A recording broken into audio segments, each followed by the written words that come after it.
मालेगाव बॉम्बस्फोट प्रकरणातील सर्व आरोपींची निर्दोष मुक्तता तब्बल 17 वर्षांनंतर साध्वी प्रज्ञा सिंग यांच्यासह सर्व आरोपींची निर्दोष सुटका।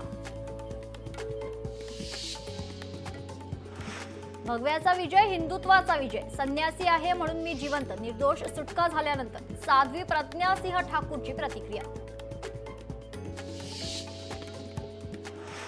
भगवा दहशतवादी कधी नव्हता, ना आहे आणि ना कधी राहणार, मुख्यमंत्री देवेंद्र फडणवीसांची मालेगाव निकालानंतर ट्विट करत प्रतिक्रिया। एक काळकुट्ट पर्व आज संपलं असून हिंदू धर्मियांवरचा कलंक पुसला गेला। मालेगाव बॉम्बस्फोट प्रकरणाच्या निकालानंतर उपमुख्यमंत्री एकनाथ शिंदेंचं ट्विट। उपमुख्यमंत्री एकनाथ शिंदे दिल्लीच्या दौऱ्यावर, शिवसेनेच्या खासदारांसोबत बैठकीची शक्यता, दिल्लीत भाजपच्या वरिष्ठ नेत्यांची भेट घेण्याची शक्यता। पुणे ड्रग्ज प्रकरणी अटकेत असलेले खडसेंचे जावई प्रांजल खेवलकर आणि इतर 4 आरोपींची पोलीस कोठडी आज संपणार। पुणे न्यायालयात आरोपींना केलं जाणार हजर।